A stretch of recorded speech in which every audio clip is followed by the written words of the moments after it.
نحمده ونسلم علی رسولہ الکریم اما بعد فاعوذ باللہ من الشیطان الرجیم بسم اللہ الرحمن الرحیم۔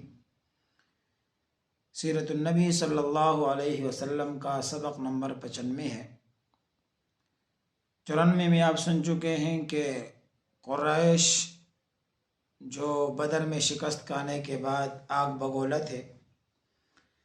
وہ اپنا ایک بڑا لشکر لے کر مدینہ منورہ کی طرف چڑھائی کے لیے روانہ ہو گیا تھا۔ جناب رسول اللہ صلی اللہ علیہ وسلم مدینہ منورہ اپنے معمولات میں مصروف تھے۔ حضرت عباس رضی اللہ تعالیٰ عنہ نے دیکھا کہ قریش کیسی تیاریاں لے کر جانے لگے ہیں۔ آپ نے فوراً ایک خط لکھا اور ایک بڑے شاہ سوار جو انتہائی تیز رفتار ثابت ہوا اور 500 کلومیٹر کی مسافت صرف 3 دن میں طے کی، اور مدینہ منورہ پہنچ کر جناب رسول اللہ صلی اللہ علیہ وسلم کو خط دیا۔ اس وقت آپ علیہ السلام مسجد قباء تشریف لے گئے تھے اور وہاں آپ مصروف تھے مسجد میں۔ خط ابی بن کعب رضی اللہ تعالیٰ عنہ نے پڑھ کر سنایا تو آپ نے فوراً قباء سے مدینہ کی طرف روانگی اختیار فرمائی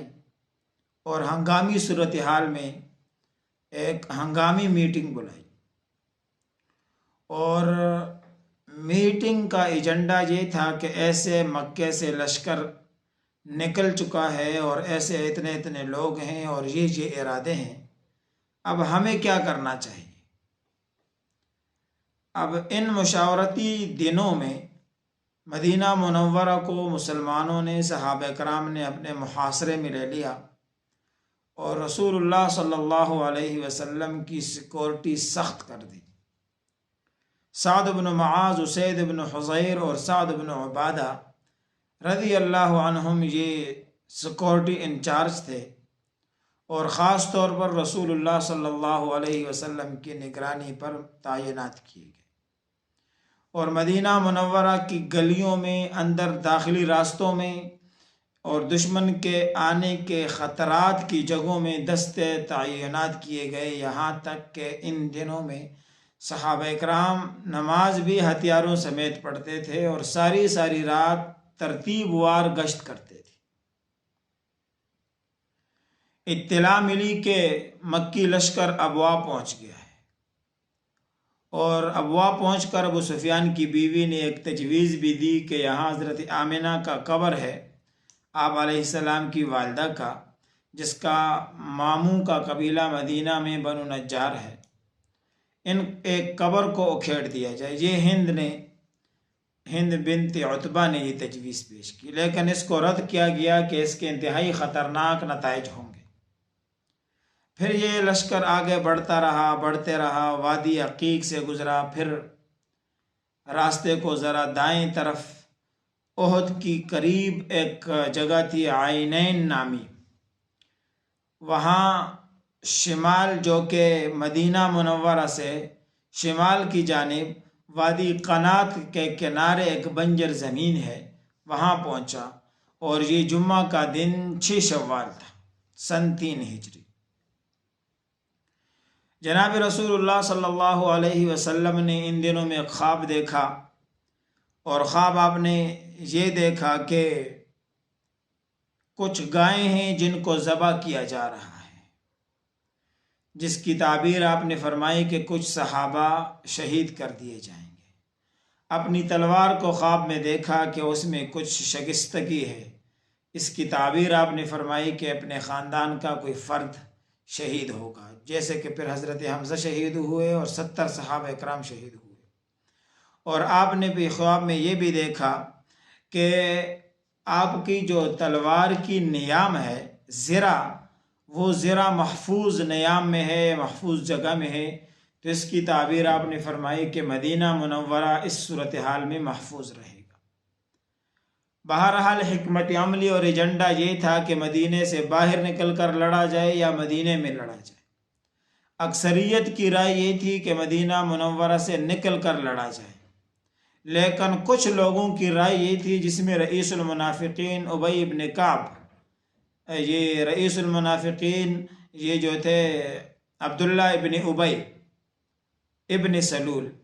ان کی رائے بھی یہی تھی کہ مدینے کے اندر رہ کر لڑا جائے۔ ان کا مقصد یہ نہیں تھا کہ حفاظت بھی ہو اور لڑائی بھی ہو، ان کا مقصد یہ تھا کہ اگر یہ باہر نکلیں گے تو مجھے بھی ساتھ جانا پڑے گا، اور میں کیوں مسلمانوں کے ساتھ جاؤں، لڑوں اور جو ہے نا اپنے بندوں کو اور اپنے ساتھیوں کو شہید کرواؤں، کیونکہ یہ دل سے مسلمان تو تھا نہیں۔ لیکن اللہ کو منظور یہ تھا کہ ان منافقین جو آستین کے سام بنے ہوئے ہیں، ان کا نفاق بھی آشکارا ہو جائے، اور ترتیب ہی ایسی ہی بنی کہ مسلمانوں کو مدینہ منورہ سے جانا پڑا، باہر نکلنا پڑا، میدان احد تک جانا پڑا۔ لہٰذا ان کی رائے نہیں مانی گئی تو انہوں نے پھر عذر بنائی، عذر کو پیش کیا، بہانہ پیش کیا اور راستے سے واپس ہوئے۔ انشاءاللہ وہ آپ آئندہ سبق میں دیکھیں۔ اور جو صحابہ کرام تھے ان میں حضرت حمزہ بھی شامل تھے، اور وہ صحابہ جو بدر میں شریک نہیں ہوئے تھے، کیونکہ بدر اچانک کہا گیا تھا اور اس میں اذن عام نہیں تھا، تو انہوں نے کہا کہ اللہ کے رسول، ہم تو ایسے دن کے تلاش میں تھے کہ کوئی جنگ کا دن آئے اور ہم کافروں کے ساتھ خوب لڑیں۔ اور حضرت حمزہ رضی اللہ عنہ نے یہ کہا کہ قسم اٹھائی کہ اس وقت تک جو ہے نا وہ میں کھانا نہیں چکھوں گا، غزا نہ، یہاں تک کہ مدینہ سے باہر نکلوں اور اپنی تلوار کے ذریعے سے دشمنوں کے ساتھ دو ہاتھ نہ کر لوں۔ اکثریت کی رائے منظور ہوئی۔ جناب رسول اللہ صلی اللہ علیہ وسلم پھر جمعہ کا دن آیا، بدھ کو وہ پہنچے، جمعرات کو مسلمانوں کا مشورہ ہوا، جمعے والے دن اللہ کے رسول نے سن 3 ہجری شوال جمعے والے دن، یعنی تقریباً 8 شوال بنتا ہے، 8 شوال کو جناب رسول اللہ صلی اللہ علیہ وسلم نے جمعہ کا خطبہ دیا۔ خطبے میں وعظ و نصیحت، جد جہد، عزم، صبر، توکل، ان پر جو ہے نا آپ نے سیر حاصل گفتگو فرمائی۔ اور اس کے بعد آپ نے عصر کی نماز پڑھی، لوگ بھی جمع ہو گئے تھے، مدینہ کے بالائی حصے کے لوگ، اوپر والے حصے کے لوگ اور زیریں حصے کے نیچے والے اطراف کے لوگ بھی شامل ہو گئے تھے۔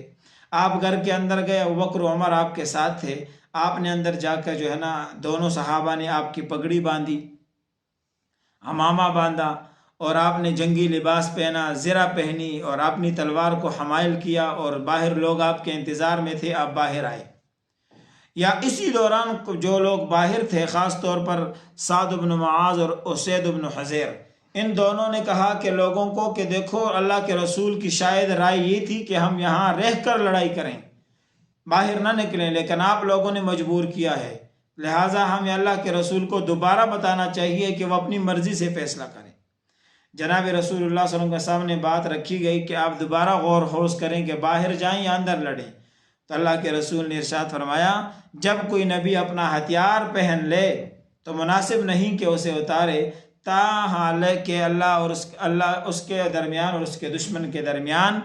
فیصلہ فرما دے۔ اس کے بعد اللہ کے رسول نے لشکر کو 3 حصوں میں تقسیم فرمایا، مہاجرین کا، انصار کا۔ پھر انصار کے 2 حصے بنائے، اوس اور خزرج۔ مہاجرین کا جو ہے نا دستہ بنایا، اس کا پرچم مصعب بن عمیر رضی اللہ عبدری رضی اللہ تعالیٰ عنہ کو دیا، اور قبیلہ اوس انصار کا ایک دستہ دیا، اس کا علم اسید بن حضیر رضی اللہ تعالیٰ عنہ کو دیا، اور حضرج کا جو دستہ تھا اس کا علم جھنڈا حباب بن منذر رضی اللہ عنہ کو عطا فرمایا۔ گویا کے 3 جھنڈے تھے اور 3 جماعتیں بنی۔ پورا لشکر 1000 مردانی جنگی پر شامل تھا شروع میں، اور 100 زرہ پوش اور 50 شاہ سوار تھے، اور یہ بھی کہا جاتا ہے کہ شاہ سوار نہیں تھے، سارے مکس کی یہی تعداد تھی۔ عبداللہ ابن ام مکتوم رضی اللہ تعالیٰ عنہ کو مدینہ منورہ کا نگران بنایا، اور اس کے بعد رسول اللہ صلی اللہ علیہ وسلم نے لوگوں کو نماز پڑھانے کے بعد کوچ کا اعلان فرمایا، اور لشکر نے شمال کا رخ کیا۔ سعد بن معاذ اور سعد بن عبادہ رضی اللہ تعالیٰ عنہما زرہ پہنے نبی صلی اللہ علیہ وسلم کے آگے آگے جا رہے تھے۔ سنیت الوداع سے آگے بڑھے تو ایک دستہ نظر آیا جو یہودیوں، جو مسلمانوں کا حلیف تھا، وہ مسلمانوں کی معاونت کے لیے آیا تھا۔ تو اللہ کے رسول نے پوچھا کہ کیا یہ مسلمان ہو گئے ہیں؟ تو پوچھا نہیں، یہ حلیف ہیں، صرف حلفت کی وجہ سے ہمارے ساتھ جا رہے ہیں۔ تو اللہ کے رسول نے ارشاد فرمایا کہ مسلمانوں کو کافروں کا تعاون لینا نہیں چاہیے، لہٰذا یہ اہل شرک ہیں اور ہم اہل کفر کے خلاف لڑنے جا رہے ہیں، تو ہمیں جو ہے نا ان لوگوں کے خلاف یعنی اہل شرک کے خلاف اہل کفر کی مدد نہیں لینی چاہیے۔ پھر آپ نے لشکر کا معائنہ کیا اور نئی صورتحال کا سامنا کرنا پڑا، انشاءاللہ آئندہ کے سبق میں سنیں گے۔ وآخر دعوانا ان الحمد للہ رب العالمین۔